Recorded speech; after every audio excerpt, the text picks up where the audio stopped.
Garcia, and today I'll be presenting my final film analysis for Interpersonal Communication 1318.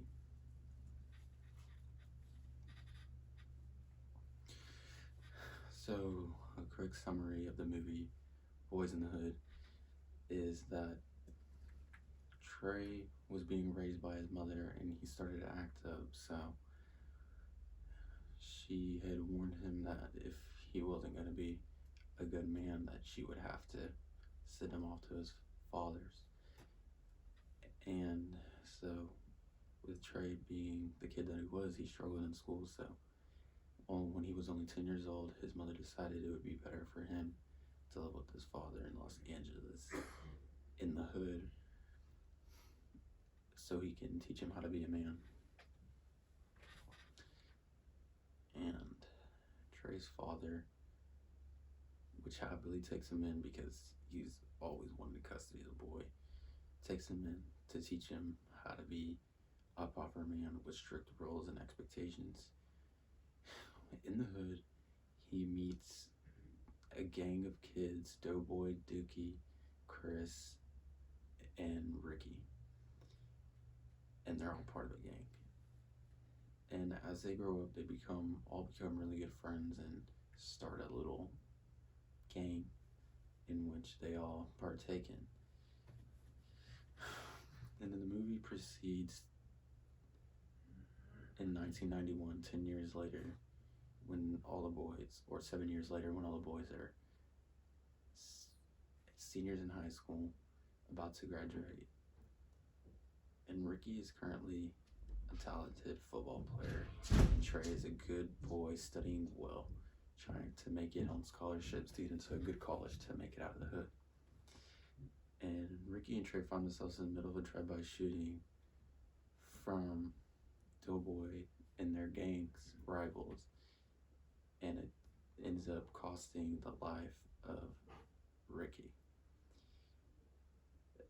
And in an attempt to take revenge, Doughboy and his gang head into town in search of the gang that killed Ricky, which was Doughboy's brother, and succeeds in finding the rival gang members who murdered his brother, Ricky, and kills them to avenge his brother. So, in this movie, we have Trey, which is the son of Jason Furious, they call him, and that's going to be the main relationship in the story that goes on. And then Doughboy, Ricky, Dookie, and Chris are all gang members within his clique. And the 6 concepts I will be covering is Edward T. Hall's distance zones, horizontal communication, listening, stereotyping, individualism, and invulnerable responses. For the first concept of distance zones, the definition: the study of human use of space and the effects that population density has on the behavior of communication and social interaction. In the film Boys in the Hood, Hall's distance zone is conveyed in the friend group that consists of Trey, Ricky, Doughboy, Dookie, and Chris, which could also be classified as a gang. As these young men are certified gangbangers, the boys are always together in a close proximity due to all the boys but Ricky, Trey being out of school and not having anything to do. So this means they're always together, they're always in a close proximity around each other, and this causes them to, be in their personal distance, resulting in a closer bond. And that obviously keeps their brotherly bond alive throughout the movie.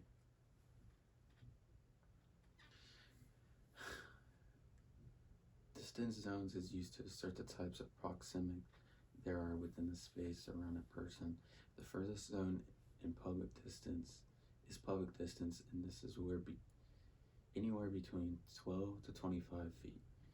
Next is social distance, and this is anywhere from 4 to 12 feet. After comes social, which is 18 inches to 4 feet.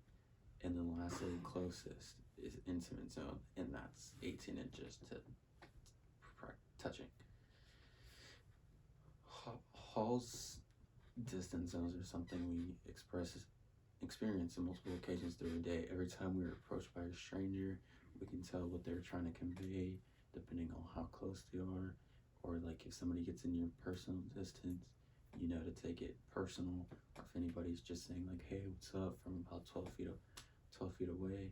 In your social distance, you know they're not, or in the public distance, you know they're just being friendly.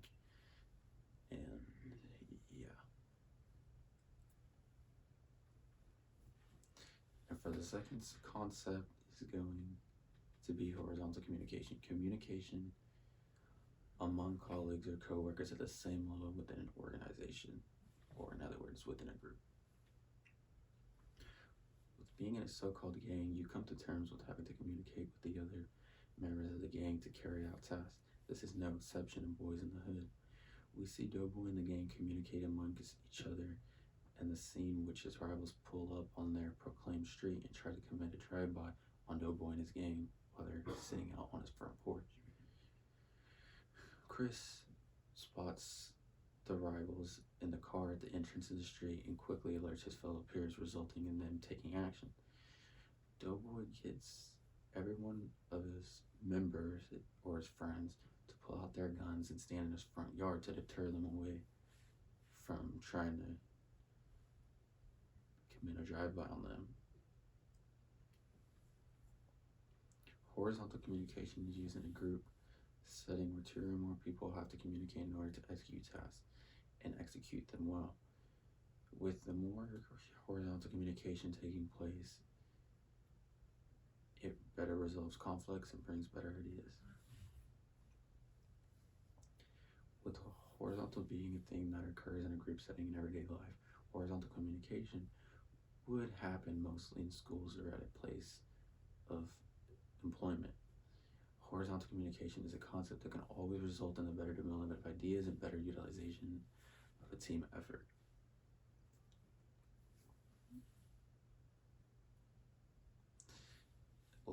And for the third concept, listening. The definition of listening is the process of selecting, attending to, creating meaning from, remembering, and responding to verbal messages. Listening is a very useful concept. It can better inform someone, it can prevent misuse of a thing, and it can even save your life. In the case of Trey, listening did save his life. Trey's father is a wise, smart man who constantly tries to guide Trey in the righteous direction in life. But when Trey's childhood friend, Ricky, gets murdered by the rival gang, everything that his dad had taught him flew out the window.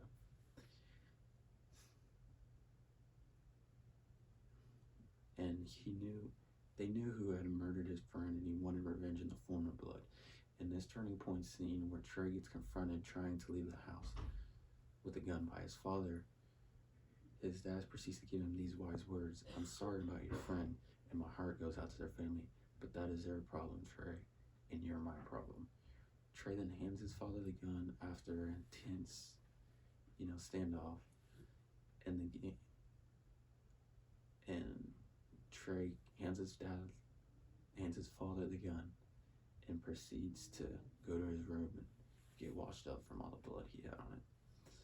Although he gave up the gun, he still went to sneak out with Doughboy and the gang to find and kill the rivals who killed Ricky. In the middle of driving around town, Ricky remembers what his dad had told him, and he starts thinking like, is revenge really worth his life? And so he comes to terms and listens to what his dad had told him, and he jumps out of the car, and the gang later finds the people in the movie, and Doughboy ends up being killed for killing the rivals.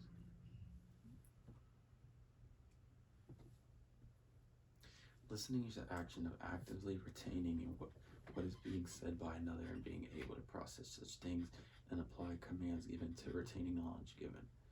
Every day we listen to people giving instructions, may that be your parents telling you to take out the trash, or your teacher giving you constructive feedback on an essay, fixing mistakes made.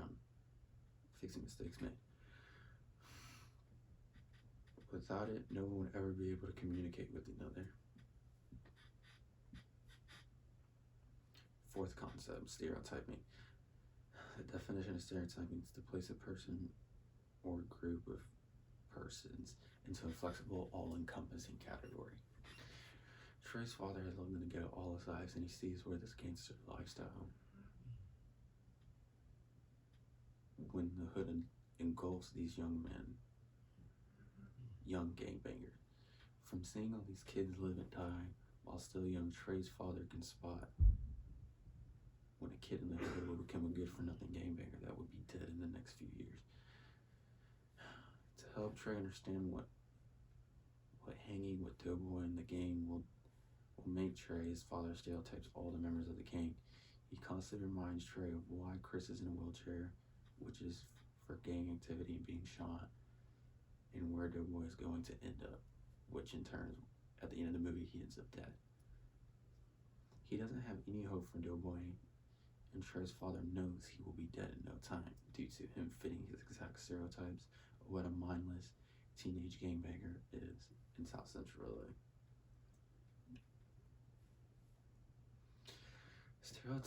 Stereotyping is often built upon intercultural communication, but in this case it was more of an assumption about a person due to their choices as a teen.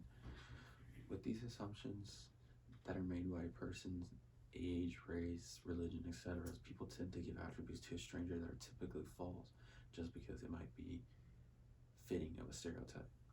To use stereotyping in everyday life would limit your interactions with others, using them to make people out to be something they're not because the person's stereotyping to be closed-minded of others because of their clothing or the hair is just a little different or out of the norm.